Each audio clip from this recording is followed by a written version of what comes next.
toutes et à toutes. Bienvenue à ce webinaire L'œil de l'expert. Donc, on va être ensemble pour 1 heure et demie à peu près pour parler, comme vous le savez, de communication de crise. Ces dernières années, on a été confrontés, vous avez été confrontés à différentes situations de crise. On pense bien sûr à la crise sanitaire avec le Covid-19 qui a été une crise mondiale, mais je pense aussi à d'autres situations, par exemple à Menton avec la vallée de la Roya ou à certains d'entre vous voilà, qui peuvent faire face à des périodes de forte sécheresse avec incendie ou au contraire forte inondation, etc.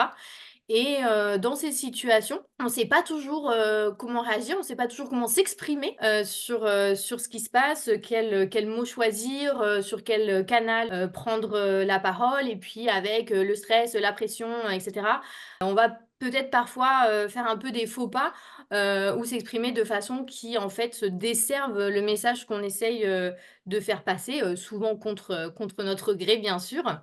Et donc, c'est pour parler un petit peu de tout ça qu'on est ensemble, cet après-midi pour voir, quelles sont les bonnes pratiques, quelles sont les bonnes attitudes à adopter et puis vous donner un petit peu donc, toutes les clés pour, gérer une communication de crise, sans panique ou sans trop de panique en tout cas, Entre heu, on l'espère. Voilà, donc pour aborder ce sujet, on a avec nous, notre experte du jour, Muriel Joas. Donc Muriel, bonjour. Bonjour, bonjour à tous. Je vais te laisser te présenter un petit peu à tout le monde, nous présenter un petit peu, voilà, qui tu es, ce que tu fais et cetera. Et puis après, écoute, je te laisse la main pour la suite. Avec plaisir, merci Diane, merci Marie. Donc je suis Muriel Joas et je suis dans la communication de crise depuis le siècle dernier, puisque j'ai eu la chance d'être la directrice de la communication d'un laboratoire pharmaceutique à l'époque des crises hépatite B, sclérose en plaques. Et donc, j'ai été amenée à mettre en place dans ce laboratoire, le dispositif de gestion de crise et de prévention des crises et surtout de mobiliser ou démobiliser notre cellule de crise chaque fois qu'il y avait des événements. Donc on avait, toute une organisation. J'ai mis 18 mois à mettre en place cette organisation parce qu'on n'avait rien au départ, hein, pour la première crise. Donc j'ai quitté le cabinet en 2001 et en 2001, j'ai créé ma structure qui s'appelle Comme de crise. Et donc, j'interviens dans les entreprises, dans les structures, et ça peut être des associations ou à la fonction publique territoriale, ça peut être dans différentes structures, soit en amont des crises pour mettre en place des dispositifs, former les acteurs de la cellule de crise, informer les collaborateurs. Je fais de l'assistance opérationnelle et pas de l'astreinte. C'est bien de l'assistance, c'est-à-dire c'est pour les gens que je connais qui me disent: «Muriel, on a une situation qui est en train de chauffer. Est-ce qu'on peut se préparer au cas où?» Et je fais de l'évaluation aval, donc après une situation de crise. Donc j'interviens en médiation, préparation mentale, formation et coaching. Voilà, en gros. Et c'est ça que je vais partager avec vous aujourd'hui. Voilà, comme l'a indiqué Diane, n'hésitez pas à poser des questions dans le chat. Je vais partager avec vous mon écran. Si vous voyez que je réponds pas tout de suite à une question, c'est peut-être parce que je sais que la réponse arrive dans 1 ou 2 slides. Et mais sinon, je la garde en tête et j'essaye de la traiter en temps réel. S'il y en avait trop et que le délai imparti de l'heure et demie commençait à être mis en difficulté, j'hésiterai pas à vous le faire savoir.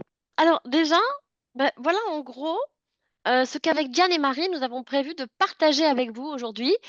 D'abord, on va préciser ce qu'est une crise, hein, sa dynamique, les différentes phases de la crise et puis qu'est-ce qu'on appelle une crise? Parce que finalement, parfois, on peut avoir des doutes. Je vais vous parler des qualités des structures qui s'en sortent bien pour arriver à ensuite, comment fait-on pour prendre la parole et ne rien dire ou en tout cas rien dire d'engageant quand on est dans une situation où on ne connaît pas les causes d'un événement, on a à peine une vision des conséquences réelles et on peut faire face à des situations de rebond. On va aborder la notion d'écriture. Vous savez, le fameux communiqué de presse. La question, c'est: est-il utile ou pas? Et là, je vais bien démonter le mythe du communiqué de presse salvateur en situation de crise. Et je conclurai avec un peu d'humour sur les stratégies en termes de communication de crise qui sont qualifiées de à risque. Je vais vous parler d'abord de ce qu'est une crise. Ce qu'est une crise. La crise, en fait, c'est la mise en cause publique d'un événement, d'un problème, que ce problème soit réel ou simplement perçu. Alors pourquoi simplement perçu? Je vais partager avec vous une vieille crise qu'on a vécue quand j'étais, dans les vaccins, où on fabriquait un vaccin extrêmement technique et puis ce vaccin, il y avait des problèmes de qualité. On le savait et donc chaque fois que les tests de qualité n'étaient pas satisfaisants, ce vaccin était cassé. Donc, on mettait à la benne des centaines de milliers de vaccins qui ne répondaient pas aux critères qualité pour être mis sur le marché français. Donc, ce qui s'est passé, c'est qu'à un moment donné, on a été en rupture de stock et il n'y a plus eu ce vaccin sur le marché français pendant plusieurs semaines, juste avant Noël. Et on a décidé de remplacer ce vaccin qui contenait 5 protections pour les bébés par 2 vaccins avec d'un côté une protection, de l'autre 4 protections pour les bébés. Donc, c'était simple, on avait tout organisé. Pour nous, il y avait aucun problème sur ces nouveaux vaccins, enfin ces 2 systèmes de vaccination qui faisaient un seul vaccin au final. Sauf que qu'est-ce qui s'est passé? C'est que les pédiatres, les pharmaciens et les mamans, et je dis les mamans parce que c'était beaucoup elles qui s'occupaient de la vaccination des enfants, en tout cas les parents, quand ils se sont aperçus qu'ils devaient vacciner avec 2 vaccins leur bébé, un nourrisson qui a moins de 5 mois pour ce vaccin-là, et que dans la presse, il y avait eu beaucoup de reprises de l'information selon laquelle il y avait des problèmes de qualité sur une des composantes du vaccin initial, hein, eh bien, les mamans n'ont pas voulu vacciner leur bébé, les pédiatres n'insistaient pas parce qu'ils étaient dans le doute, et les pharmaciens qui devaient vendre 2 boîtes au lieu d'une, puisque finalement on avait remplacé un vaccin par 2 vaccins, étaient aussi en difficulté. Pour nous, d'un point de vue médical et sanitaire, il y a 0 problème. D'accord? Il y a une solution qui permet de vacciner de manière sécure l'ensemble des bébés. Mais pour l'ensemble de la communauté médicale et pharmaceutique, il y avait une difficulté à gérer, des parents qui étaient extrêmement inquiets. Donc c'est bien, la situation de crise, il faut bien avoir en tête qu'il y a d'un côté la réalité d'un événement et de l'autre la perception d'un risque ou d'une mise en danger. Alors la conséquence de ça, c'est que le rapport au temps change parce que tout d'un coup, on est dans l'urgence, on ne gère plus la situation avec la sérénité de départ et on fait face à des pressions extrêmement colossales parce que les enjeux entre les personnes ne sont pas les mêmes. D'accord? Les objectifs ne sont pas les mêmes, les enjeux ne sont pas les mêmes. Alors, finalement, on se dit, bah, une fois qu'on a dit ça, perception d'un problème ou perception d'un risque, qu'est-ce qui va faire qu'on va distinguer finalement une crise d'un accident? Ben, il y a ces petits critères-là. On va faire face à un accident quand l'événement est connu, qu'on en maîtrise son ampleur, qu'il n'y a pas d'effet rebond, qu'il y a une organisation qui est en train de gérer l'accident de manière assez opérationnelle. En gros, il y a une structure d'autorité qui est hiérarchique, qui est reconnue, etc. Là, on fait face à un accident. Dans une crise, il va se passer quelque chose, c'est que la défaillance va être surprenante par son ampleur, surprenante par le moment où elle se situe. Vous verrez que rarement les crises se produisent à 15 heures un lundi après-midi. C'est plutôt le vendredi quand les responsables ne sont pas là. Il y a généralement un élément de la procédure qui est inopérationnel, inopérant. Donc, ça peut être un dirigeant ou un décideur qui n'est pas joignable. Ça peut être un lieu qui n'est plus accessible. Donc, il y a quelque chose qui se passe qui met la procédure hors jeu. Et en général, il y a un caractère émotionnel très fort, mais vraiment très fort. En fait, on pourrait quasiment résumer ça avec quatre mots qu'on verra plus tard, mais on pourrait commencer déjà par s'amuser à faire un petit sondage pour vous. C'est-à-dire, on va vous présenter quelques petites situations et vous allez nous dire sur la base de ces critères-là si on est face à des situations de crise ou pas. Vous allez voir que ce n'est pas si simple finalement à évaluer. Alors, vous êtes dans une station de ski, il y a 2 skieurs qui se percutent, l'un des 2 est évacué, son pronostic vital, vous le savez tout de suite, est engagé. Pour vous, est-ce une crise ou pas? Alors là, pour le moment, il y a encore quelques personnes qui ont pas répondu, mais on avait un fort taux on est à 87% de gens qui disent que ce n'est pas une crise. Ah! Ces gens-là sont plutôt zen et effectivement, pour le moment, c'est un accident. Mais il va y avoir un phénomène rebond. Vous apprenez que la personne est décédée et cette personne s'appelle Gaspard Ulliel. C'est un jeune acteur prometteur. Il est par ailleurs jeune papa. Crise ou pas crise? Alors, on n'est plus tout à fait sur les mêmes proportions. On est sur du 30. C'est encore en train d'évoluer. On est sur du 60% crise, 40% toujours pas de crise. Là, vous voyez, ça devient difficile parce qu'on va peut-être être en désaccord et vous aurez raison d'être en désaccord parce que c'est pas aussi simple que ça. Ce qui va générer un phénomène peut-être anxiogène, c'est que là où cette piste de ski où s'est passé l'accident, personne serait allé voir. Bon, OK, il y a 2 accidents, il y a un accident, il y a un skieur qui décède, c'est malheureux. Ça reste un accident de ski. À partir du moment où ça devient quelqu'un de célèbre, il va y avoir une recherche de responsabilité. Est-ce que c'est l'autre skieur qui était responsable? Est-ce que la piste était bien damée, bien balisée, et cetera, et cetera? Donc là, ça peut commencer à mettre votre structure en difficulté. Sachant qu'après, il y a une forme de tourisme sordide. Rappelez-vous ce qui s'est passé au moment de la mort de la princesse Diana au pont de l'Alma. Il y a une espèce de tourisme qui se met en place pour aller voir l'endroit en question. Donc, comment vous allez gérer ça? Eh bien, là, j'allais dire, ça va être votre besoin à vous et votre passif à vous aussi qui va rentrer en ligne de compte. Parce que si vous êtes une station dans laquelle il y a déjà eu des accidents, alors cet accident-là peut devenir une vraie crise, parce qu'on va se dire, en plus, quelqu'un de célèbre qui aujourd'hui met finalement la lumière sur la station, ça peut devenir déstabilisant. Si c'est la première fois, vous pouvez vous dire, bon, certes, on va parler un peu de la station, on va nous solliciter, mais ça peut être une crise de niveau 1 si on se met sur une échelle de 1 à 4, par exemple. D'accord? Mais on va devoir discuter. Alors voilà, les syndicats SNCF annoncent une grève le 11 décembre, donc juste avant les fêtes de Noël, hein. Il y a pas mal de trains qui vont être bloqués. Pour le moment, est-ce que pour vous, c'est une crise ou pas une crise? Alors c'est très mitigé, ça bouge beaucoup. Ah, c'est beaucoup moins mitigé d'un coup. Hop, j'attends que ça se stabilise un petit peu. On est à 38% de crise et 63% de pas crise. Alors voilà, pour le moment, c'est pas vraiment une crise, c'est un problème. C'est un problème parce que votre saison peut être impactée, certes, mais pour le moment, il y a la colère va pas se retourner contre vous parce qu'on va parler de crise endogène ou exogène, c'est pas vous qui êtes à l'origine de la grève, d'accord? Donc pour le moment, c'est pas forcément une crise, mais donc là, il y a l'effet rebond. Le mouvement va se durcir, crise ou pas crise, là, on va arriver, il y a un impact direct sur la saison. Vous allez peut-être avoir des gens qui vont annuler leur séjour, qui vont demander des reports, qui vont demander à faire jouer peut-être les conditions d'annulation, qui vont peut-être exprimer face à vous ou à vos professionnels du tourisme une forme de colère. Eh bien, on est à 77% qui estiment que c'est une crise. Eh oui, là, ça va être et pourtant il y a pas mort d'homme, hein. On est toujours juste sur un problème financier, mais les vacances, c'est émotionnel. Les vacances, c'est quelque chose qui touche chacun, surtout si ce sont les vacances de Noël. Donc forcément, vous allez faire face à, bah, des gens qui vont manifester leur colère et ils vont aller chez vous, ils vont négocier avec vous, ils vont faire tomber peut-être, sur vous, sur vos structures, leur colère. La suivante, on en fait encore une ou 2. Allez. Alors, celle-ci est bien sordide. Un saisonnier est retrouvé décédé dans sa camionnette garée de travers devant l'office du tourisme. Alors, pour le moment, ah, voilà, il y a un peu plus de personnes qui répondent. On est à 67% de pas crise et 33% de crise. Alors, on va regarder l'effet rebond, mais sur celle-là, moi, je suis plus mitigée. L'effet rebond arrive. Ce jour même, vous trouvez une lettre manuscrite de ce saisonnier. Il indique mettre fin à ses jours. Il mentionne la maltraitance dont il a fait l'objet de la part de la directrice de l'Office du tourisme, des propos racistes, des insultes, du harcèlement. Il indique avoir mis son téléphone dans la boîte de la police, crise ou pas crise. Alors ça bouge encore un petit peu, mais pour le moment, on est quand même à 85% des participants qui estiment que Ouais. c'est une crise maintenant.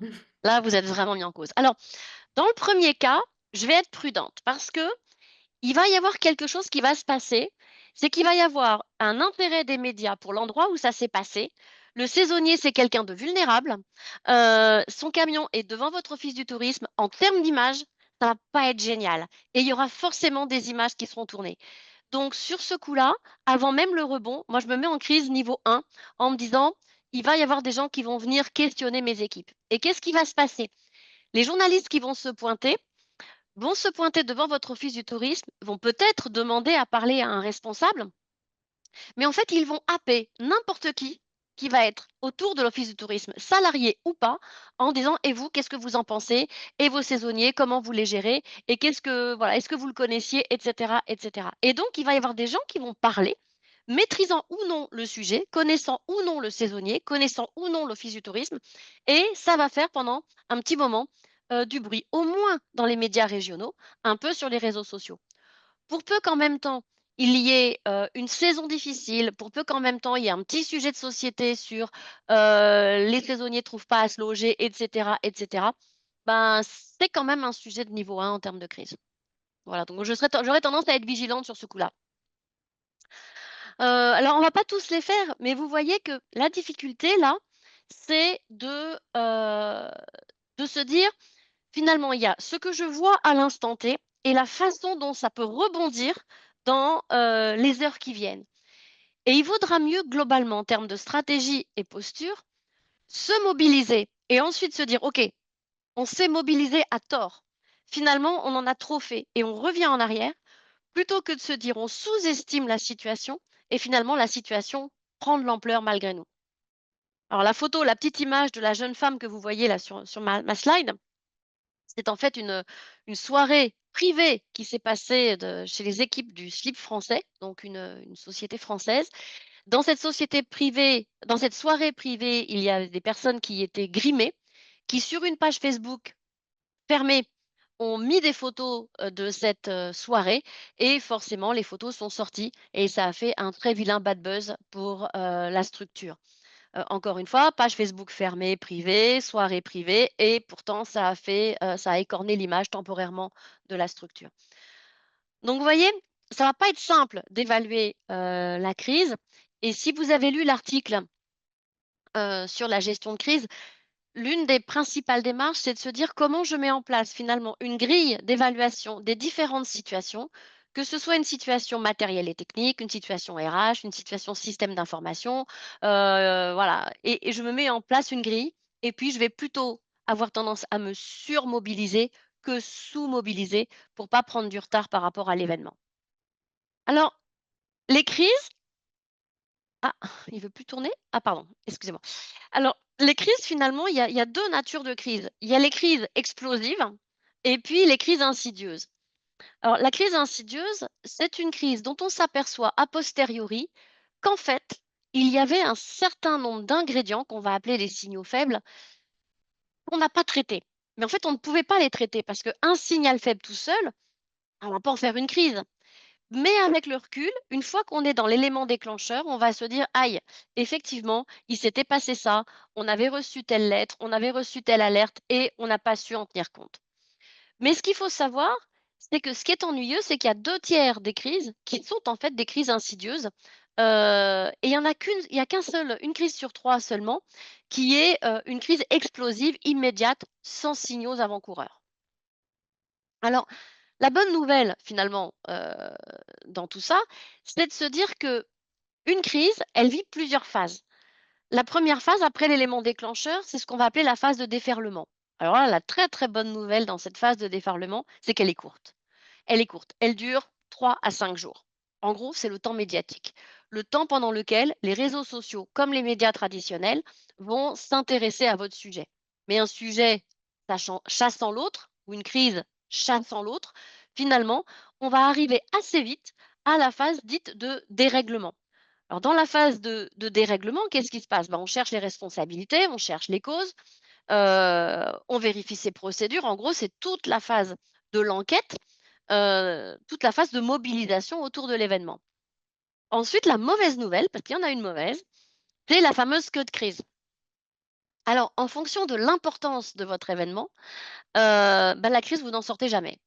Voilà, c'est la queue de crise. Moi, je parle jamais de sortie de crise, je suis toujours très prudente avec ça, parce que vous allez vivre 2 phénomènes distincts. Le premier phénomène, c'est l'événement rebond.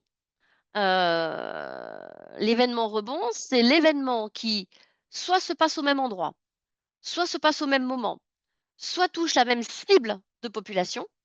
En tout cas, c'est quelque chose qui fait que dans les semaines ou les mois qui suivent, tout d'un coup, on va ressortir votre dossier.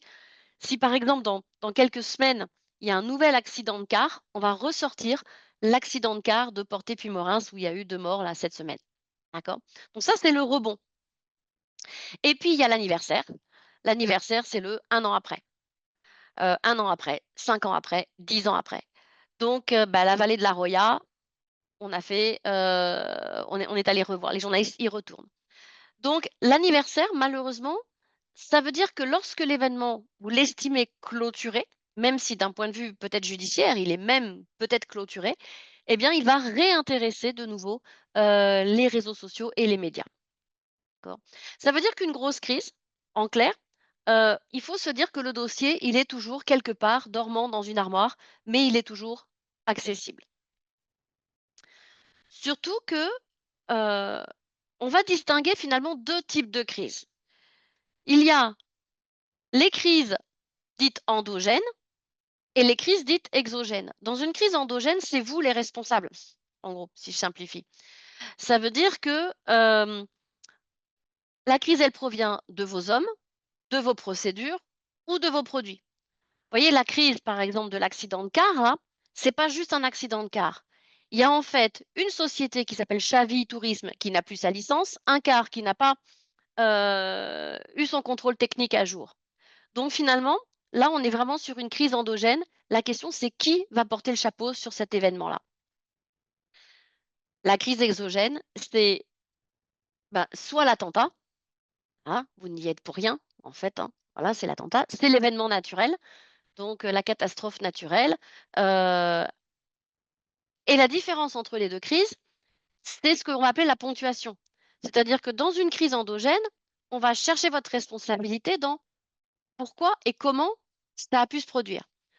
Dans une crise exogène, on va chercher à voir comment vous vous êtes mobilisé à partir du moment où vous avez identifié que vous étiez en situation de crise. Donc, je reviens à mon idée de tout à l'heure sur mobilisation ou sous-mobilisation. Si vous vous mobilisez trop tard, on va estimer que vous ne prenez pas vos responsabilités dans une crise exogène. Ça veut dire qu'à un moment donné, on se dira, même si la crise n'est pas de leur fait, ils ne se sont pas mobilisés, donc ça devient une part de leur faute ou de leur responsabilité. Vous voyez? Et à ce moment-là, on change le curseur, on change l'endroit où on regarde finalement les acteurs de la crise. Donc, finalement, je vous ai déjà dit hein, tout à l'heure, le facteur émotionnel, les enjeux divergents, la défaillance des procédures, etc. En gros, si on résume ça à 4 mots, ça donne ça, une crise. Il y a un phénomène de surprise, voilà, le moment, le lieu, la nature de l'événement. Il y a le sentiment d'urgence qui se développe. Il y a une incertitude sur ce qui peut se passer, donc les événements rebonds qui peuvent arriver, et puis le facteur émotionnel qui est là. Alors pour les amis des animaux, voilà, mais je vous rassure, tous les petits canetons ont été récupérés. Les crises sont parfois prévisibles, hein. Alors, j'ai réfléchi à vous, Office du tourisme, qu'est-ce qui peut vous arriver? Alors, il y a plein de. En fait, vous êtes un bon sujet, vous êtes un bon, un bon secteur, un bon client pour les crises. Euh, il peut y avoir donc des risques de transport, des grèves, des accidents, des risques géopolitiques, attentats, prise d'otages, des risques économiques, les manifestations des agriculteurs, par exemple, ces derniers temps, des aléas sanitaires qui impactent votre saison, des aléas environnementaux. Moi, je suis basée dans les Landes, hein, les incendies d'il y a 3 ans étaient quand même assez impressionnants. Des risques pays. Alors vous n'avez pas forcément, mais si vous avez des frontières avec des pays sensibles, eh bien, ça peut avoir un impact sur votre activité. Des risques relatifs à des projets. J'ai accompagné, par exemple, dans la vallée d'Oloron, une entreprise qui était classée Seveso seuil bas et qui passait Seveso seuil haut. Et l'affichage allait être fait en début de saison touristique, c'est-à-dire début juillet. Inutile de vous dire qu'on a préparé l'impact sur la saison dans la vallée d'Oloron pour se dire, bah, finalement, est-ce que ça va avoir un impact sur la venue des touristes ou pas? Des risques sociétaux, des activités sujettes à polémique dans les régions. Alors, vous voyez, par exemple, dans les Landes, ben, on a des corridas, on a du magret, du foie gras, on a des activités qui, aujourd'hui, bah, en fait, suscitent des réactions dans l'opinion. Et puis, vous avez, bah, des risques liés aux professionnels du tourisme, hein. Vous pourriez très bien avoir, un hôtelier ou un transporteur, en car, qui, tiennent des propos, discriminants ou des propos sexistes ou racistes et ou même quelqu'un d'un office du tourisme, hein, qui tienne des propos, voilà, qui vous soient reprochés. Donc en gros, quand j'ai réfléchi à votre secteur en préparant ce webinaire, je me suis dit que vous aviez, pas mal de matières, possibles. Voilà, vous pouvez être un bon client. Hem, alors là, je vous ai mis, bah, quelques exemples de ce qui se passe, voilà et de la façon dont ça peut être traité. Et vous voyez Gaspard Huliel, ici. Alors, on va parler des médias parce que finalement, tant qu'un accident reste un accident et qu'on maîtrise, il y a pas d'effet rebond, qu'on maîtrise les évacuations et cetera, on va pas parler de crise. Mais qu'est-ce qui va faire que finalement, on va basculer du côté crise, et pourquoi il y a cette notion d'urgence? Je partage avec vous 3 chiffres là. En 63, quand il y a eu le décès du président Kennedy, on a estimé qu'il fallait une demi-journée au monde connecté, pour apprendre la nouvelle, d'accord? Je pense que beaucoup d'entre vous ont dû vivre, les événements de 2001, les tours jumelles. Il y en a beaucoup parmi nous qui ont entendu parler de la première tour et qui ont vu la deuxième en direct. C'est passé 15 minutes entre les 2. Aujourd'hui et depuis 2017, on estime qu'il faut moins de 10 secondes pour une donnée, vérifiée ou non, juste une donnée, pour faire le tour de la planète connectée. Donc ce chiffre-là, il faut le garder en tête parce qu'elle ne sera pas vérifiée, l'information. Mais un incendie sera filmé avant même que les pompiers soient sur place. Heu, j'ai des clients qui m'ont dit parfois, quand j'interviens en région: «Il m'est arrivé de voir mon usine brûler, j'étais en train de déjeuner chez moi». D'accord? Donc c'est ça me permet je reboucle à chaque fois sur la nécessaire mobilisation de l'équipe de crise. C'est vraiment fondamental de se dire: «OK, là, il y a un événement anormal qui se produit. Comment je me mobilise en fonction de quelque chose que je ne connais pas, c'est je ne sais pas ce qui se passe, je ne sais pas comment ça s'est déclenché, je ne sais toujours pas quelles sont s'il y a des victimes ou pas, mais tout ce que je peux dire, c'est je suis mobilisée parce que je ne laisse pas passer cet événement sans me mobiliser. Quitte à me dire dans une heure, OK, finalement, c'était un épiphénomène, je rentre chez moi et je démobilise ma cellule de crise. D'accord? Alors, on va parler des médias et des réseaux sociaux. Alors, vous pouvez avoir des opinions, hein, sur les réseaux sociaux, sur TikTok, sur YouTube, voilà. On est tous aujourd'hui armés d'un smartphone. Donc, on fait tous des vidéos et on fait tous des vidéos de très grande qualité aujourd'hui. D'accord? On fait aussi des montages et l'intelligence artificielle nous aide en plus à faire circuler un maximum d'informations, vérifiées, pas vérifiées, transformées, et cetera. Quels sont les points communs finalement entre les médias traditionnels et les réseaux sociaux? Ils aiment, défendre les victimes, ils aiment ce qui est spectaculaire, ce qui sort de l'ordinaire et souvent, il y a ce côté, heu, je prends la parole ou je fais la vidéo pour éviter que ça se reproduise, pour pas qu'il y ait d'autres victimes. D'accord? Donc ça, c'est le point commun finalement, médias et réseaux sociaux. Mais il y a quand même quelques divergences. C'est que théoriquement, je dis bien théoriquement, dans les médias, on va rester factuel, objectif, on va chercher à expliquer et à contextualiser. Les réseaux sociaux, eux, il y a une espèce de liberté de ton et d'impunité et les informations vont circuler, vont être transformées sans avoir aucun cadre, finalement. Et ça peut faire du tort. Ça peut faire du tort. Et ça fait du tort durablement parce qu'on ne peut pas supprimer finalement, ce qui est en train de circuler et il faudra surtout pas le supprimer. Alors ça veut dire que souvent quand on dit ça, on se dit: «Mais finalement les réseaux sociaux, ils sont déclencheurs de la crise». Non, ils sont pas déclencheurs de la crise. En fait, les réseaux sociaux, ils arrivent dans les 3 phases. Ils peuvent être une alerte, ils font remonter l'information. Ça veut dire qu'aujourd'hui, moi je dis clairement à mes clients, que vous n'utilisiez pas Instagram ou les réseaux sociaux pour communiquer dessus, ça je peux tout à fait le comprendre, il y a pas de souci. Mais que vous n'en connaissiez pas le fonctionnement et que vous n'ayez pas de compte, ça aujourd'hui c'est pas possible.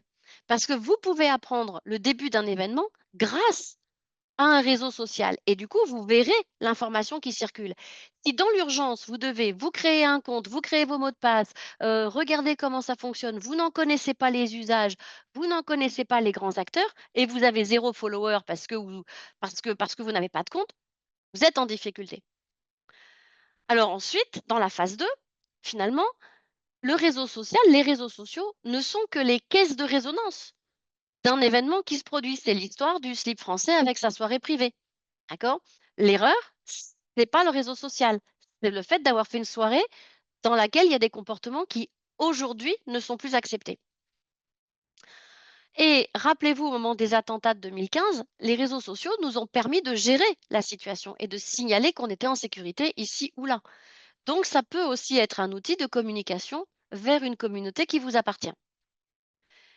Et dans la phase 3, bah, les réseaux sociaux, c'est aussi un endroit où on peut reconstruire l'image de sa structure en communiquant soit tout le long de l'événement, soit après l'événement.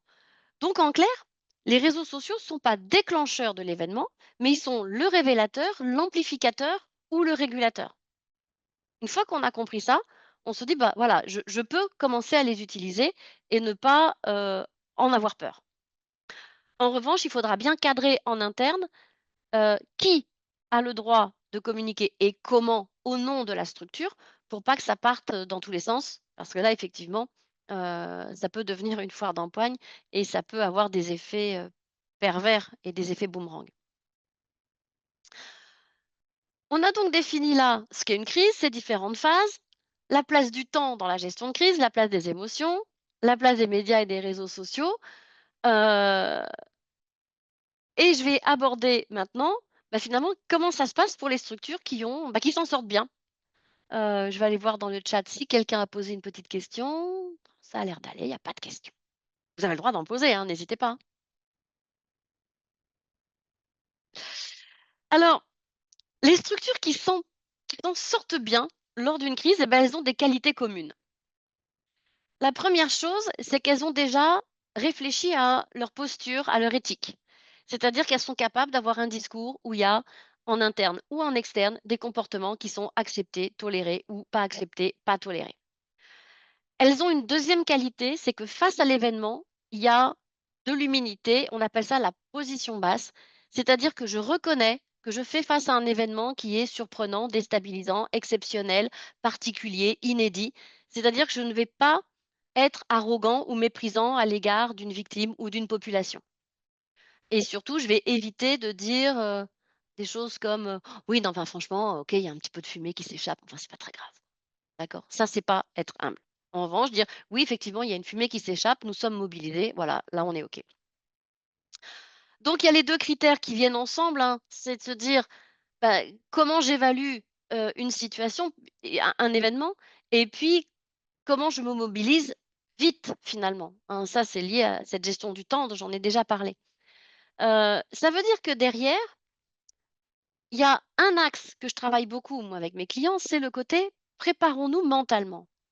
Préparons-nous mentalement à l'évolution scénarique ou à l'hypothèse scénarique, c'est-à-dire quelles sont, à partir du moment où on est à l'instant T, ça vient de se déclencher, quelles sont les hypothèses possibles d'évolution de la situation. Et ça, c'est difficile en fait, parce que je vais poser comme question à mes clients, dans le meilleur des scénarios, qu'est-ce qui se passe là? Dans le plus probable, qu'est-ce qui se passe maintenant? Et dans le pire des scénarios, qu'est-ce qui se passe maintenant? De manière à toujours anticiper le coup d'après. Toujours. Parce que si j'anticipe le coup d'après, ça veut dire que je vais chercher l'information pour éviter que le pire des scénarios se produise ou je cherche l'information pour répondre à la réalisation du pire des scénarios. D'accord? Là, dans l'histoire du quart de Porté-Puymorens, dans le pire des scénarios, on pourrait s'apercevoir qu'il y a eu une malversation d'une organisation avec une mairie et que bah, finalement la mairie a volontairement pris bah, la décision de faire travailler une structure qui n'a pas de licence pour une raison qu'on va découvrir après. Alors cette préparation mentale, elle est très délicate, elle est pas facile à faire parce que souvent quand je pose la question, «Et maintenant dans le pire des scénarios, qu'est-ce qui peut se produire?» je peux avoir quand les clients me connaissent bien, ils me disent: «Vous allez nous porter la poisse» et je dis: «Non, je vais pas la porter, mais si elle se produit, vous serez prêt à la gérer, en fait». Ça veut dire qu'ensuite, bah, l'idée c'est de s'engager, hein, et de tenir sur la durée le long de la crise. Ça, c'est vraiment un point important. D'assurer une communication transparente, ça ne veut pas dire tout dire. Ça veut dire que lorsque je ne sais pas, je peux aussi dire: «Je ne sais pas».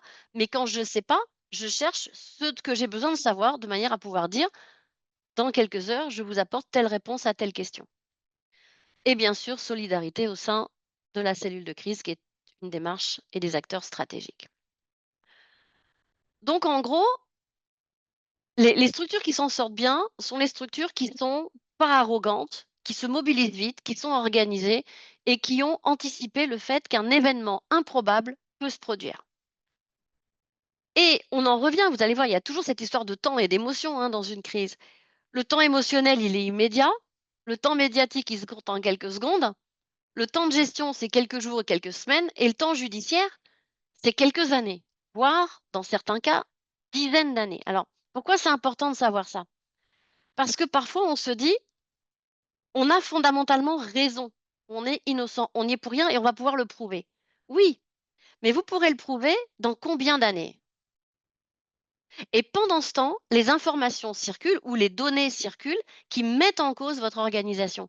Donc ça veut dire que même si vous avez raison dans 10 ans, ce qui est important, c'est de tenir compte du temps émotionnel et du temps médiatique. Ça, c'est vraiment essentiel. Ça veut dire que la difficulté, c'est de parler en ne sachant rien, ou presque. Alors, on va faire quoi? Bah déjà, moi j'ai pardon, excusez-moi. J'ai un acronyme que j'aime bien, c'est on va utiliser le fracas pour communiquer. L'événement vient de se produire, vous êtes face à quelque chose dont vous ne maîtrisez ni les causes ni les conséquences. En gros, vous allez chercher le plus vite possible quels sont les faits. Les faits, c'est où ça s'est passé, quand ça s'est passé, combien vous avez identifié de victimes s'il y en a, et s'il y a des victimes, vous allez très vite procéder à une hiérarchie.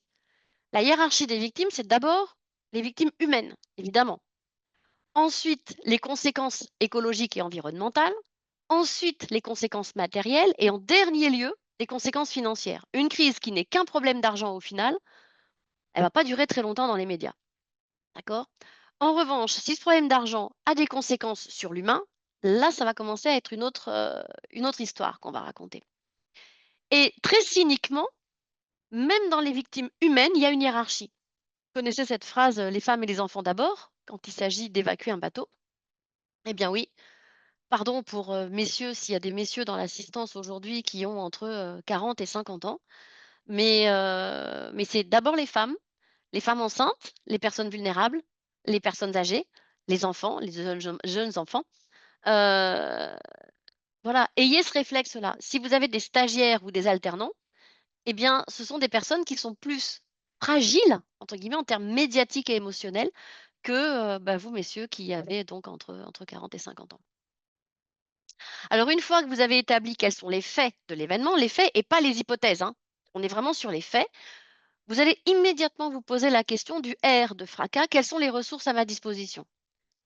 Qui peut travailler avec moi? Quelles sont les ressources matérielles dont je dispose? Où est-ce que je vais me réunir?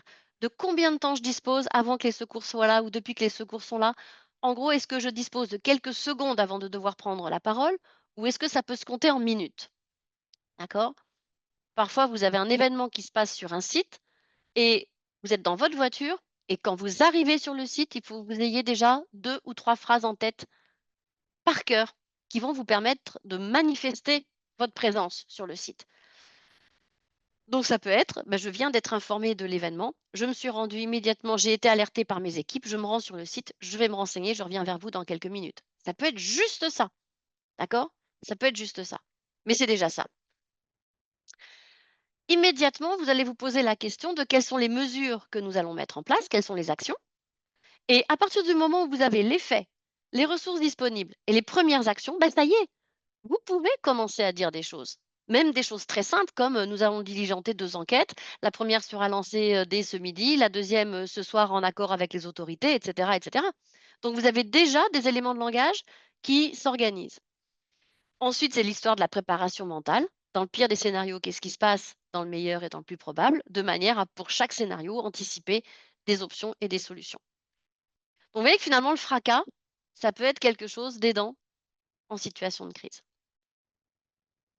Ça veut dire que je vais aussi assez rapidement me poser la question de qui sont les personnes vers qui je dois assurer une communication, qui sont les parties prenantes. Et là, c'est important de bien cartographier ça. Si je reprends l'exemple de la vallée d'Oloron, hem, il s'agissait pour nous de rassurer les touristes. Donc de travailler avec les offices du tourisme, certes, mais aussi les maires des communes. Et on s'est dit comment rassurer les maires des communes avoisinantes qui vont pouvoir travailler avec, leurs organisations en local et on a trouvé un maire d'une toute petite commune qui était un ancien salarié à la retraite de l'usine en question. Donc c'était finalement un bon interlocuteur, un bon maillon, parce qu'il avait la légitimité technique pour parler au nom de l'usine et en même temps la légitimité de la communication entre pairs. Donc typiquement, cette cartographie, elle est importante à faire pour repérer les professionnels autour de vous, pour repérer les médias, repérer les différents réseaux qui existent pour vous dire, en cas de besoin, comment je peux faire bouger un ou plusieurs de ces maillons pour communiquer rapidement vers les personnes concernées. Et je vais évidemment identifier ceux qui sont plus influents que d'autres et ceux qui sont plus opposants ou plus soutiens que d'autres, de manière à faire jouer les bons maillons et pas forcément me tirer une balle dans le pied au moment de ma situation de crise. Donc une fois qu'on s'est dit qu'on a notre fracas, une fois qu'on a cartographié nos parties prenantes, vous le faites dans l'ordre que vous voulez, eh bien face à une situation, vous allez pouvoir décider d'une stratégie parmi les 3 suivantes. La première stratégie que je recommande pas, c'est la passive. La passive, c'est de se dire: «Bah, je communique pas, je dis rien, je m'organise pas parce que je considère que c'est un non-événement». Risque majeur. Ensuite, vous avez le choix surtout entre 2 stratégies, la réactive et la proactive. La proactive, c'est lorsque vous décidez de prendre la main sur la communication avant même que l'événement se soit produit, parce que vous estimez que c'est suffisamment important pour vous montrer un acteur engagé. Donc c'est vous qui décidez d'alerter les populations et les médias d'un événement qui est en train de se produire. Dans la stratégie réactive, c'est celle qu'en réalité on mobilise dans 80 à 90 des cas. On se prépare dans les coulisses parce qu'on sait que l'événement vient de se produire ou peut se produire. Et en gros, on a notre organisation qui est prête. Nous avons nos ressources matérielles et techniques qui sont prêtes. On n'a plus qu'à appuyer sur le bouton mobilisation pour être en capacité de communiquer et de travailler ensemble, ou de travailler et de communiquer ensemble. D'accord. Donc celle-ci, bah, c'est celle que je mets en place régulièrement quand un client me dit nous avons un sujet qui couvre sur une émission télé qui va nous mettre en difficulté. Bah, qu'est-ce qu'on fait? Voilà. Et là, on va travailler dans les coulisses. Alors, on parle de communication. Et alors, moi, mon grand dada, et ça, je le revendique haut et fort, c'est de penser interne en premier. En fait, les médias, ils s'intéressent tout de suite à nous. Donc, les médias nous mettent la pression, ils sont là, avec leurs caméras, avec leurs vidéos, avec machin. Donc, on ne va pas les oublier. Mais bien souvent, on considère que nos communications, nos salariés, parce qu'ils sont au courant de la situation ou qu'ils sont des professionnels, en gros, on a tendance à les oublier. Or, nos salariés, il se passe un truc aujourd'hui avec nos smartphones, c'est que avant même que vous ayez décidé d'informer ou non vos salariés d'un événement qui se passe sur votre terrain, ils ont reçu sur WhatsApp ou par SMS un message de leur mari ou de leur femme ou hein, leur conjoint qui leur dit: «T'as vu, il se passe ça à tel endroit, est-ce que tu es au courant?» Donc là, il y a 3 types de salariés. Il y a le salarié qui n'est pas au courant, mais qui a été formé à la communication de crise et qui sait la posture qu'il doit tenir. Donc lui, il va dire: «Écoute, pour le moment, je ne suis pas au courant, mais je fais remonter l'information que tu viens de me transmettre à ma direction de manière à ce que si jamais elle n'était pas au courant, ça puisse lui parvenir et je reviens vers toi plus tard». Et la personne, en fait, elle fait blocus, elle ne va pas commettre de maladresse, ni amplifier le bazar. Vous avez la deuxième catégorie de salariés qu'on va appeler les maladroits. Alors, les premiers, c'est les bienveillants. Deuxième, c'est les maladroits. «Ah bah oui, ça devait arriver un truc comme ça, oui forcément, ah mais c'est pour ça que j'ai vu ma direction un peu agitée là, je les ai vus courir partout, ils ont l'air d'être un peu excités, ouais d'ailleurs, j'ai vu la DRH, elle avait l'air vraiment marquée». Donc qu'est-ce qu'il fait lui? Par sa maladresse et sans vouloir nuire, en fait, il va alimenter. Il va alimenter le bazar. Il va amplifier la crise sans s'en rendre compte. Et puis, vous avez celui à qui vous n'avez pas accordé le RTT ou la formation qu'il voulait. Bref, celui-là, il veut régler ses comptes. Et donc, on l'appelle le malveillant. Et lui, il va dire: «Ah bah oui, de toute manière, il faudra qu'il y ait des morts pour qu'on décide de refaire cette fichue route ou refaire ce fichu téléphérique. De toute manière, on l'avait bien dit». Et lui, qu'est-ce qu'il fait? Il va faire sortir les PV de CSE, etc. Et il va alimenter les médias et les réseaux sociaux. Voilà, il a contribué à l'amplification de la crise. Donc la cible numéro un, vraiment, c'est: je fais face à une situation, qu'est-ce que je dis immédiatement à mes collaborateurs pour les transformer en ambassadeurs, mais pas ambassadeurs qui prennent la parole de manière spontanée, mais je vais organiser ça. Voilà, il se passe ça. Si vous êtes face à des journalistes, je vous invite à les orienter vers telle personne. Si vous faites face à des questions des touristes, je vous invite à répondre ceci, ceci, cela et à les informer qu'un point sera fait, en fin de journée. Et ensuite, bah, on passe à la communication externe. Ça, on va y revenir. Mais vraiment privilégier l'interne. Alors, quand vous allez avoir des prises de parole à faire en situation de crise, vous allez devoir choisir des porte-paroles. Donc là, c'est compliqué, choisir un porte-parole, parce qu'il a 3 caractéristiques. D'abord, techniquement, il doit être crédible. Donc il doit connaître un peu, le sujet dont on est en train de parler. La deuxième chose, c'est qu'il doit engager la structure, donc être légitime hiérarchiquement. C'est-à-dire que moi, si je suis à l'extérieur, si je communiquais pour l'un d'entre vous, on pourrait me dire: «Vous êtes bien gentille Muriel, mais est-ce qu'on pourrait avoir le directeur de tel office de tourisme plutôt?» Quitte à mettre mes propos dans sa bouche, mais l'idée, c'est d'être légitime hiérarchiquement. Et ensuite, il y a une question de talent médiatique. Si vous avez un porte-parole qui, malgré son charisme, malgré sa gentillesse, malgré sa mobilisation, se met à transpirer ou se met à bégayer parce qu'il est sous stress, ou moi je sais que sous stress, je peux faire des lapsus terribles. Alors je le fais rire, mais en cas de crise, ça devient pas drôle en fait, ça devient vraiment préjudiciable. Donc il faut vraiment se dire que à froid, dans les coulisses, je repère finalement les qualités de prise de parole de mes porte-paroles et je vais définir finalement pour un tel, ben, il est excellent en communication interne pour différentes raisons. Pour un tel, il est excellent en radio parce qu'il a une voix qui passe bien, il a une diction qui passe bien.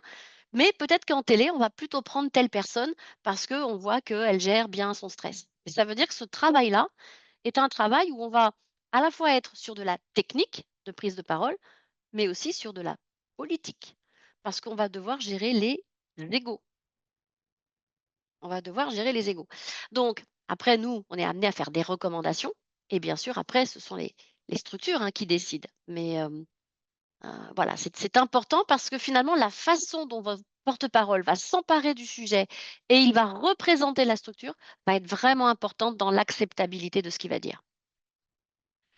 Alors, en termes de thème, si on reprend mon fracas, bah, les aires sécurisées sur lesquelles vous pouvez parler sans trop de difficultés très vite, c'est finalement qu'est-ce qui s'est passé, où et quand, quelles sont les conséquences connues et pas hypothétiques, d'accord, et les mesures qui ont été prises, faire preuve d'empathie et puis annoncer le prochain rendez-vous et les prochaines communications. Si déjà vous arrivez en quelques secondes à vous dire: «OK, je fais face à un accident de car qui s'est passé à tel endroit. Pour le moment, selon les pompiers, j'ai 35 blessés légers, 2 personnes en urgence absolue. Évidemment, je suis mobilisée et ce que je fais, c'est que je préviens les victimes et le prochain point aura lieu dans 1 heure ou dans 2 heures». Si déjà vous faites ça et qu'à toutes les questions qui vous sont posées sur les causes, sur les hypothèses, sur le passif, les procédures et les chiffres, vous revenez à: «Pour le moment, ce que je peux vous dire, c'est. Pour le moment, les faits connus sont. Pour le moment, nous sommes mobilisés parce que nous avons tant de victimes. Pour le moment, à ce stade» et vous allez horodater votre communication en permanence pour dire: «Écoutez, l'événement vient de se passer il y a une demi heure ou il y a 3/4 d'heure, il s'est passé à 15 heures, là, il est 17 heures. Voilà ce que je peux vous dire» et surtout, vous ne partez pas sur les terrains. Quelles sont les causes? Quelles sont les hypothèses? Où il y a déjà eu un accident de car sur cette route? Qu'est-ce que vous en pensez? Parce que toutes ces questions-là, elles ont pour unique objectif d'aller engager à terme votre responsabilité parce qu'en fait, vous le saviez bien. En fait, c'était prévisible. En fait, votre organisation est poreuse et a permis l'arrivée de cet événement dramatique. Donc, restez bien sûr quels sont les faits, quelles sont les conséquences connues et les mesures, faire preuve d'empathie et les prochains rendez-vous. Et si vraiment vous vous tenez à ça, quelle que soit la force, la virulence des questions qui vous sont posées, vous allez vous en sortir. En tout cas, vous souffrirez moins. Toujours avoir un coup d'avance, je vous en ai déjà parlé.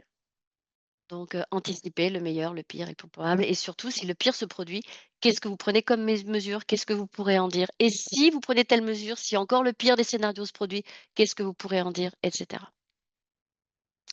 Alors, il m'est arrivé une situation où j'étais en train de promener mes chiens au parc de Sceaux et j'ai un client qui m'appelle, il me dit: «Muriel, j'ai besoin que vous nous aidiez à rédiger un communiqué de presse».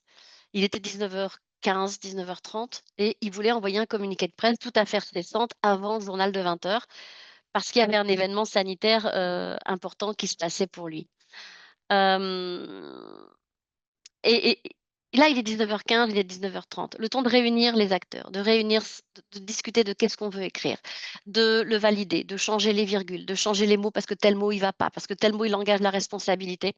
En gros, dites-vous que le communiqué de presse, rares seront les cas où vous pourrez vraiment en faire un qui aura du sens et qui sera opérationnel rapidement. Donc en gros, qu'est-ce qu'on peut se dire? Il y a des supports de travail, il y a des supports de com externes et des supports internes. Dans les supports de travail, vous avez la Bible, le journal de bord et le question-réponse. Je vais venir dans les détails sur chacun. Dans les supports externes, je vais donc parler du communiqué en vous disant, bah, c'est rare le fait de pouvoir en faire un qui soit opérationnel et dans les délais, mais je vais vous parler de la position d'entreprise et du question-réponse. Et dans les supports internes, on peut quasiment tout faire. Le point clé, ce sera la position d'entreprise et le question-réponse. Alors, la Bible, c'est quoi? C'est un gros classeur dans lequel on va compiler tout le long de la crise tous les toutes les informations. Donc, on va mettre nos questions-réponses, nos communications, nos positions d'entreprise, tous les documents de fond relatifs à la crise, le contrôle technique du véhicule s'il faut, la cartographie du lieu, etc. En gros, c'est vraiment le fond documentaire de la crise qui me permet a posteriori de me dire où est-ce que je peux aller améliorer ma procédure, comment je peux recommuniquer auprès de mes parties prenantes. D'accord? Donc, c'est vraiment mon fond documentaire. À ne pas confondre avec, alors je vais aller plus loin, pardon. J'ai pas mis le hop, hop, hop. Ah pardon, mais je l'ai oublié. À ne pas confondre avec le jour ah mais si, je l'avais mis avant. Je disais avec le journal de bord. Le journal de bord, c'est le chrono, heure par heure, tout ce qui se passe. Donc l'événement, il on va ponctuer la crise, donc ouverture du journal de bord tel jour à telle heure. Événement, donc le car qui percute la paroi. Mobilisation de la cellule de crise, 9h15. Visite sur place, 9h42, ta ta ta, prise de décision, première communication. Ça, c'est le chrono, c'est le journal de bord. Il fait partie de la Bible. Il va être inséré dans la Bible. Donc la Bible, je vous en ai parlé. Le question-réponse. Ça, c'est votre outil salvateur. C'est votre outil clé en toute situation de crise. Posez-vous toutes les questions au sein de la cellule de crise, les plus critiques, les plus ennuyeuses, les plus irritantes auxquelles vous pourrez penser. Oubliez de faire plaisir à votre directeur. Oubliez ça. Posez-lui la question la plus enquiquinante possible. Parce que la façon dont vous allez lui poser la question, c'est comme ça finalement que vos parties prenantes, que ce soit les salariés, vos syndicats, les riverains, les touristes, vont vous poser la question. D'accord? Et ils vont pas vous dire, ils vont pas vous poser des questions politiquement correctes. Ils vont vous dire: «Mais, et alors vous ferez quoi s'il y a des morts?» Et ben, vous écrivez dans votre question-réponse: «Vous ferez quoi s'il y a des morts?» Et vous préparez la réponse. À ce stade, pour le moment, d'après les informations que nous avons, nanana et vous rédigez, quitte à rédiger plusieurs fois la même réponse dans votre question-réponse, vous rédigez toutes les réponses que vous avez envie de dire et s'il vous plaît, vous n'écrivez pas ce que vous ne voulez pas dire, c'est-à-dire le surtout ne pas signifier, surtout ne pas mentionner. Vous ne l'écrivez pas. Si vous l'écrivez, vous allez le mentionner. Et si vous l'écrivez et que vous ne le mentionnez pas et que votre document sort, c'est une bombe à retardement. Donc si je vous dis ne pensez pas à un éléphant bleu, eh bien c'est cuit. Vous avez forcément en tête un éléphant bleu. Donc surtout, vous n'écrivez que ce que vous voulez dire et ça va être un exercice pénible, hein, parce que savez-vous de l'événement? Vous répondez. Comment avez-vous appris l'événement? Vous répondez. Quelles sont les hypothèses que vous faites? Et vous allez écrire plusieurs fois les mêmes réponses parce que vous allez avoir envie de tourner en boucle sur les mêmes aires sécurisées qu'on a vues tout à l'heure. Alors, le communiqué de presse, qui en général a une annonce. pour ça qu'on fait un communiqué de presse. On annonce quelque chose, la reprise du travail, la réouverture de la route, ou justement, l'arrêt du téléphérique, j'en sais rien. En réalité, il y a une incompatibilité entre le temps de validation en interne d'un communiqué et le côté pratique et le rapport au temps qui est le nôtre en situation de crise. Voilà, remettez ça en perspective des 10 secondes et vous verrez que vous n'aurez en réalité pas le temps de faire un communiqué de presse. En revanche, vous aurez parfois à faire des positions d'entreprise. Alors là, c'est beaucoup plus précis parce que la position d'entreprise, c'est vraiment rappel des faits, mesure prise et prochain rendez-vous et empathie. Donc là, on est quasiment dans de la liste à puce, d'accord? Et ça va être un titre du style, point de situation, heu, enfin, par exemple, accident de car de Porté-Puymorens, point de situation du, jeudi 5 décembre, 14h30. Rappel des faits, à telle heure, il s'est passé ça, na na na, il y a combien de victimes? Parmi les mesures prises, prochain point de situation, c'est tout. Donc une position d'entreprise, c'est factuel, il y a pas de politique, c'est de la liste à puces. Donc c'est beaucoup plus facile finalement à valider en situation d'urgence qu'un communiqué de presse. Et c'est en général le résultat d'un question-réponse qui est bien fait. Alors je vais, à titre de conclusion, puis après on aura ce temps d'échange entre nous, finalement, quelles sont les attitudes qu'on peut recommander ou les postures à éviter?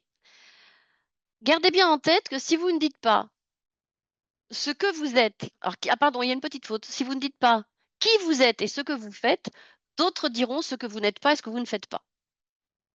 D'accord? Laissez la place à la communication aux autres et je serais bien surprise que vous soyez satisfait de ce qui finalement a été dit de vous ou de ce que vous avez fait. Alors, finalement, je vais vous proposer quelques stratégies à risque. Alors, je dis stratégie à risque volontairement parce que on peut aller dans ces stratégies, mais voilà, il y a une prise de risque. Le déni, c'est lorsque je pense qu'il y a pas crise. L'événement n'en est pas un, ça mérite pas que je me mobilise. Pendant ce temps, l'événement peut prendre de l'ampleur et après, c'est trop tard. Je sais que je vais faire face à un événement un peu indésirable, donc je vais monter une opération de communication dans la région. Donc je mets un petit contre-feu opportuniste pour éviter qu'on parle de ce qui me dérange. Voilà, les partis politiques font ça très bien. Mais je suis pas sûre que d'un point de vue opérationnel, ça vous protège vraiment de la crise. Le dégagement sur un tiers, c'est lorsque vous estimez que la responsabilité, à tort ou à raison, n'est pas la vôtre, mais celle de quelqu'un d'autre. Donc vous essayez de lui transmettre la patate chaude, comme on dit. Dites-vous que c'est la structure qui a le plus fort potentiel médiatique qui va être sous les feux médiatiques. D'accord? Et si vous essayez de faire porter le chapeau à un tiers, en termes d'image, ça va pas être génial pour vous. Alors le rationalisme détaillé, oh, il y a une petite histoire mignonne. C'était chez Leclerc, il y avait une dame, qui avait trouvé un bébé taupe dans une boîte de haricots et elle avait ramené la boîte de haricots et le patron du magasin ou le responsable qualité lui avait dit que, c'était vraiment pas de chance parce qu'il commercialisait plusieurs millions de boîtes de haricots chaque année et que, la taupe, elle avait dû être ramassée avec les légumes et stérilisée avec eux, donc il y avait pas de danger. Voilà, ça c'est du rationalisme. C'est quand on essaye d'expliquer par des chiffres que la crise n'en est pas vraiment une. Gardez bien en tête que le rationalisme s'oppose à l'émotion. L'attentisme, je ne vais pas revenir dessus, c'est ce que j'entends souvent quand: «Oui, mais j'ai pas encore les informations, je communiquerai plus tard». Gardez en tête les 10 secondes. Le silence, vous savez, le «Contacté par nos soins, la direction de l'Office du tourisme s'est refusée à tout commentaire ou a refusé notre interview». Ça laisse courir l'idée que vous avez quelque chose à vous reprocher. L'arrogance, on est plus fort que tout le monde ou le mépris, victime qui en fait, des tonnes, franchement, la petite dame, elle est pas vraiment crédible, elle a pas dû regarder vraiment bien. Vous voyez l'impact que ça peut avoir en termes d'image pour vous. La volonté de censure qu'on appelle aussi effet Streisand, parce que c'est lié à la chanteuse Barbara Streisand qui a, attaqué une vague revue confidentielle qui parlait de l'érosion des sols aux États-Unis et cette revue avait, mis une photo de la villa de Barbara Streisand qui est sur une falaise et en mettant villa de Barbara Streisand et elle avait voulu supprimer ça et ça avait fait un tel bruit que finalement on appelle maintenant effet Streisand le fait de vouloir arrêter la circulation d'une information sur les réseaux sociaux.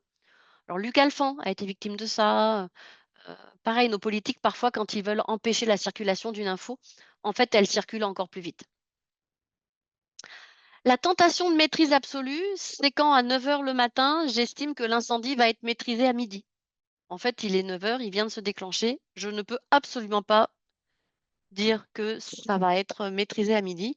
Si je dis ça et que c'est pas le cas, on va me dire que j'ai nié l'ampleur de l'événement, voire que j'ai menti. Alors, le cynisme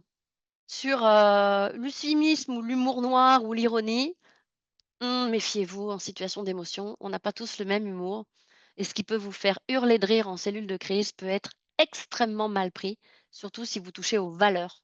Voilà. Alors le corporatisme, oh, vous savez, dans les offices du tourisme, ça se passe comme ça, quoi. Bah oui, oui, y a des tout le monde le sait, hein. Donc on nous le reproche aujourd'hui, mais en fait, c'est une pratique qui est partagée. Donc ça, ce corporatisme maladroit, bah, ça amène finalement à démontrer que, bah, il y a des dysfonctionnements et qui sont partagés et qui sont surtout acceptés, alors qu'ils sont plus acceptables. Le mensonge, je ne l'ai pas qualifié, vous ferez comme vous voulez. Sachez qu'aujourd'hui, tout se sait en fait. Donc j'appelle ça des stratégies à risque parce que j'ai parfois des clients qui utilisent, hein, une ou plusieurs de ces stratégies et j'ai beau leur dire: «Mais vous voyez le risque qu'il y a pour vous?» bah, voilà, ils ont pas envie de faire autrement. Donc, si vous voulez bien rater votre gestion de crise et votre communication de crise, bah, le commandement numéro un, d'abord vous attendez 1 heure ou 2 ou 1 nuit avant de faire quoi que ce soit. Ensuite, vous sortez tous les chiffres et toutes les procédures. Ensuite, vous dites qu'il ne se passe rien. Ensuite, bah, finalement, vous décidez de vous taire. Faites porter le chapeau aux copains, à votre ou à votre fournisseur. Ensuite, à la fin de l'envoi, bah, on dit qu'on maîtrise la situation, on essaye de faire taire les autres, on fait de l'humour, on dénigre la presse et puis un petit mensonge en plus et là, normalement, vous êtes bon. Voilà ce que j'avais envie de partager avec vous aujourd'hui et il nous reste j'arrête le partage pour vous retrouver les uns et les autres. Il nous reste une quinzaine de minutes, pour répondre à vos questions pour, ceux qui en ont. N'hésitez pas, Après, ça peut être des partages aussi d'expérience, si certains ou ont des envie de partages d'expérience. partager, des situations dans lesquelles ils ont été impliqués, sur de la communication de crise, réussie ou ratée, parce que, on peut apprendre de tout, de toutes les expériences, donc n'hésitez pas, voilà, à ouvrir votre micro, à échanger, on est là pour ça. Moi, j'ai une question, excusez-moi. Je vous en Oui, prie. bonjour Florence. Oui, je voulais, savoir s'il y a des outils pour s'aider, si pour pour les questions-réponses, en fait. Vous avez dit qu'il faut se poser toutes les questions en Mmh. cas de crise. Comment stimuler la réflexion par rapport aux questions-réponses, qu'on peut se poser, en fait, pour, dans Mmh. les équipes, voilà. Est-ce qu'il y a des outils techniques? Est-ce qu'il y a des questions, je sais pas, des trucs types, en fait, dont on peut s'aider ou? Alors, des trucs types, ça commence par le où, quoi, comment, qu'est-ce qu'on sait, qu'est-ce qu'on a fait depuis, comment on s'est mobilisé. Mais surtout, j'allais Mmh. dire, c'est même pas un outil, c'est l'ingrédient dont on a besoin pour oser poser toutes les questions, même les plus, comment dire? Ennuyeuses, c'est la confiance. La Mmh mh. confiance. C'est-à-dire que vous devez être capable de dire à votre directeur ou à votre responsable, dire ou à votre élu, j'en sais rien: «OK, qu'est-ce que vous savez de la situation? Qu'est-ce qui s'est passé depuis? Comment vous l'avez appris?» Et en fait, vous tirez les fils.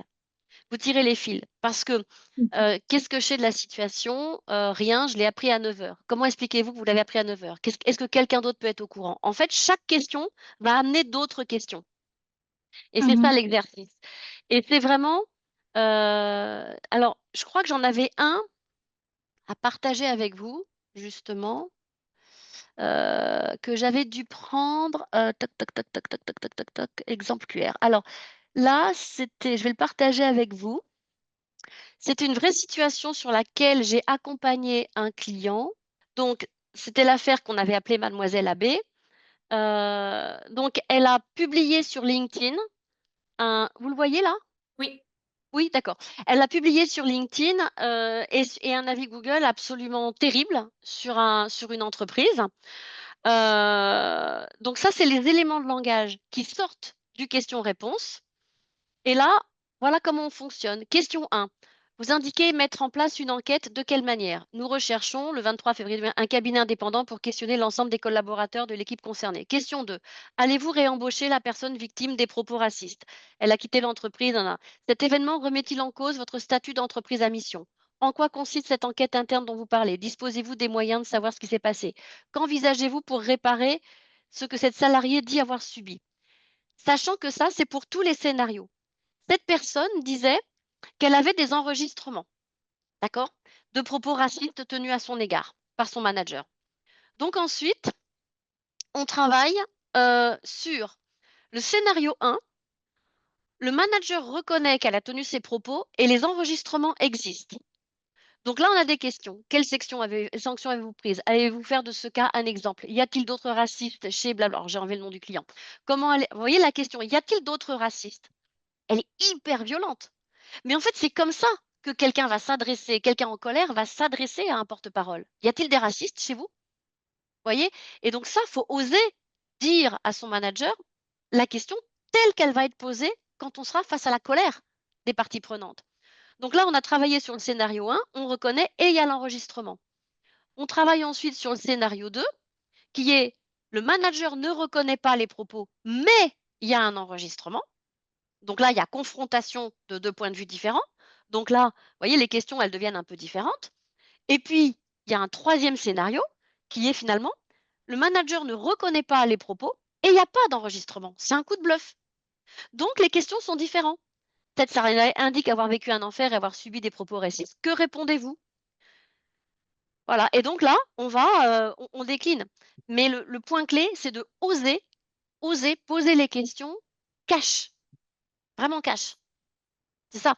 Et après, ça devient entre guillemets «un jeu». Moi, c'est un exercice que j'aime beaucoup faire parce qu'il a un côté un peu dérangeant, mais il a un côté très préparatoire parce que on va vraiment se préparer aussi mentalement à la violence, finalement, de ce qui va se passer quand on aura les personnes en face de nous qui seront, terriblement choquées ou terriblement en colère et cetera et qui ont parfois des comportements, du coup, qui ne sont plus rationnels du tout. D'accord. Est-ce que ça répond, Florence, à Oui, tout à fait. En fait, ce que je question? comprends, c'est aussi qu'il faut peut-être se mettre dans la peau des médias ou de toute personne extérieure à la Exactement, crise, en fait. Voilà. D'accord. exactement. Il faut Ok. vraiment vous dire: «Je suis la personne qui est témoin du truc, qu'est-ce que je pose comme question?» Et le premier exercice consiste à lister le maximum de questions sans chercher à y répondre. Ensuite, je commence à répondre à une question et là, il va venir d'autres questions. D'accord. Ok, merci. Merci. De rien, merci à vous. Moi, je veux bien me lancer pour la deuxième, alors qui n'est pas complètement dans le sujet, mais c'est la question des faits. Quoi, si c'est dans le sujet, mais bon, je vais être plus claire. En fait, nous, on organise une Pride, donc on commence à recevoir énormément de messages homophobes. Mmh. Donc, on a bien évidemment travaillé comment dire, avec les artistes qu'on accueille, Mmh. qui nous ont demandé volontairement de laisser certains messages pour que le public en fait se rende compte de Mmh. l'ampleur de la tâche. Mmh. Euh, et donc on essaye de réguler, mais on sent que des fois il y a des effets d'accélérateur, c'est-à-dire qu'on essaye de ne pas être dans la justification parce qu'on sent ça s'accélère et ça peut accélérer Mmh. certaines remarques. Voilà, en fait il y a le dosage, c'est la question du dosage là qu'on se pose. Mmh. Alors, vous l'avez un peu traité, mais là, on n'est pas tout à fait dans un effet de crise. Même s'il y a voilà, le sujet Alors, polémique, vous l'aviez mentionné tout à l'heure. elle est quand votre Pride? Elle est fin janvier, Fin mais janvier. la communication a commencé. Mmh. Donc, déjà, il y a une posture éthique à avoir, c'est que aujourd'hui, voilà, les propos homophobes, racistes, sexistes, tout ça, sont considérés comme des délits et sont sanctionnables. Que aujourd'hui, on est dans cette ouverture d'esprit qui n'est pas discutable, qui n'est pas discutable. Donc, soit moi, je ne rentrerai pas dans le bras de fer avec les gens qui tiennent les propos. Je fais juste attention à ce que ces propos-là n'arrivent pas sur des plateformes dont je suis éditorialement responsable. Ça, c'est la difficulté, en fait, pour pas que votre responsabilité soit, éditoriale soit engagée. Ça, c'est à regarder avec un avocat ça, ou avec des responsables, voilà. En revanche, sur un sujet comme ça, moi, je me dis: «Est-ce que il peut y avoir un événement qui porte tort à votre événement lors de la Pride de janvier?» Et là, je vais préparer, moi, un dispositif. C'est-à-dire que je vais me dire: scénario numéro un, ma Pride se passe très bien.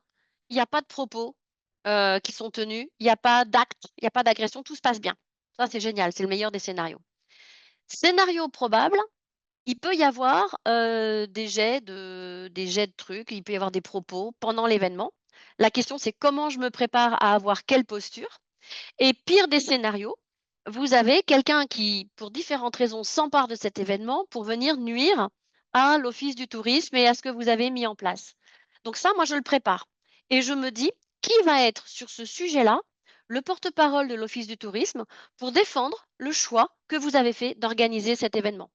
Et donc je vais préparer cette personne-là, de manière à ce qu'il soit confortable avec une prise de parole médiatique ou sur les réseaux sociaux et pas polémique. Voilà, et donc là, je prépare quand même, 1 ou 2 porte-parole pour, ben, voilà, pour répondre et tenir le coup. Les gens ont le droit de pas être d'accord, maintenant, voilà, aujourd'hui, vous organisez cet événement-là et c'est votre choix. Je sais pas si j'ai répondu Marie, du coup? Plus ou moins? Oui, Mais c'était vraiment sur cet effet. Oui, je sais même pas s'il y a vraiment de réponse. C'est cet effet amplificateur du mmh, bon dosage. Bon, après, il y a une partie de réponse, parce qu'effectivement, quand il y a des propos homophobes, on renvoie à la loi en disant de toute façon, c'est pas une question de point de vue. Parce que les gens l'expriment toujours en mmh, disant mon point de vue, alors qu'il n'y a pas à discuter. C'est mmh, illégal, point barre. Mmh. ouais.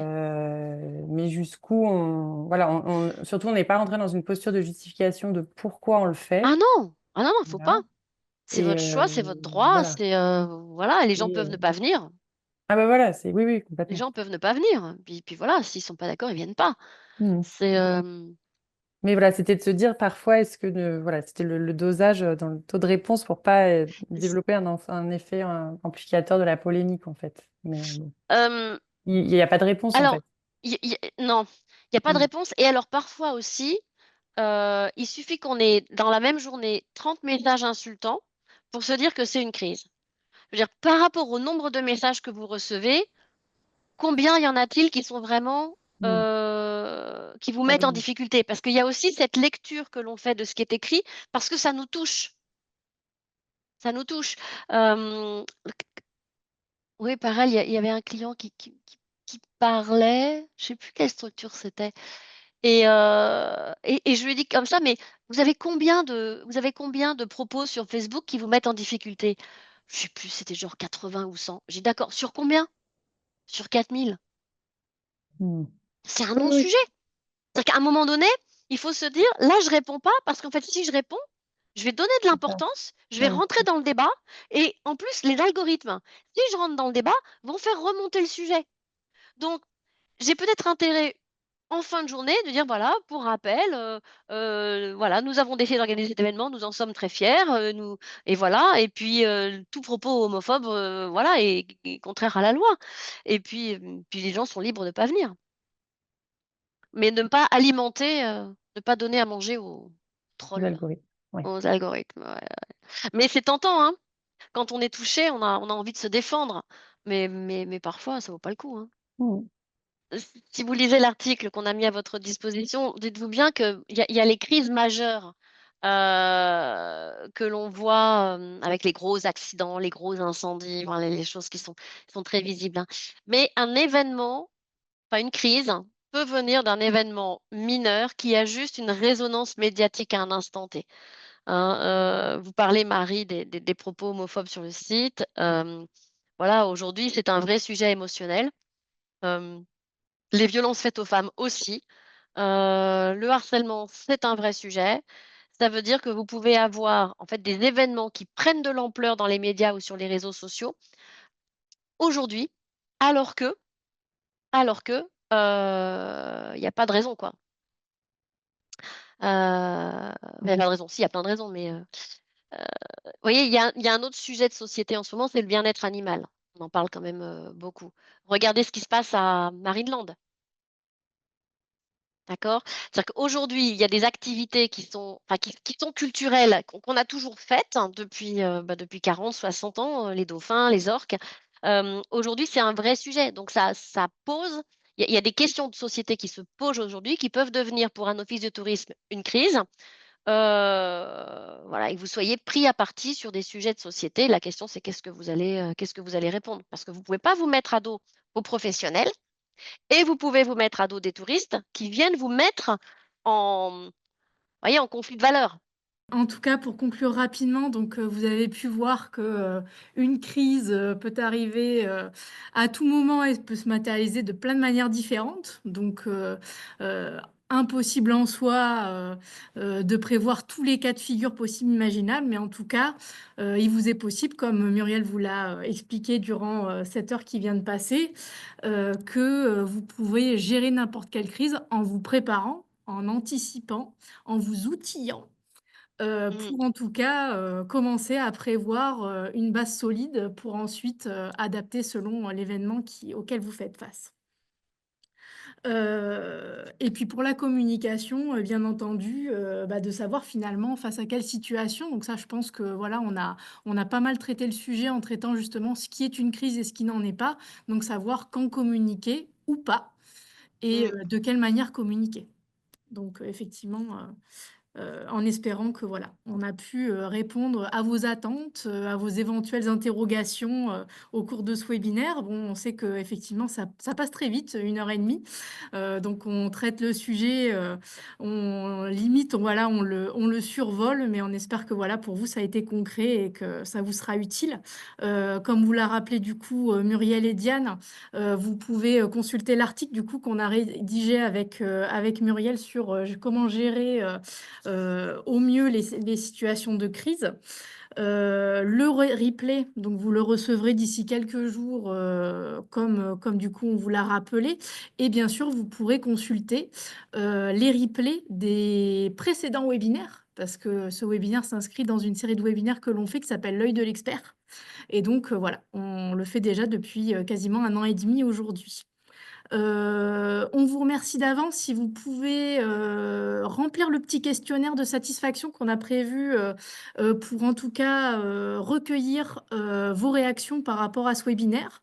Recueillir aussi vos suggestions pour de futurs webinaires parce qu'on est toujours friand de connaître vos besoins. Et donc on aime bien effectivement se reposer sur vos retours. Et puis bien sûr, voilà, vous pouvez nous recontacter si vous souhaitez échanger à ce sujet. On reste à votre disposition. Et encore merci à Muriel pour tous ces éclairages très concrets sur cette problématique de la communication de crise. Et merci Merci Marie, merci Diane. par Muriel. Merci. Merci à tous pour votre présence.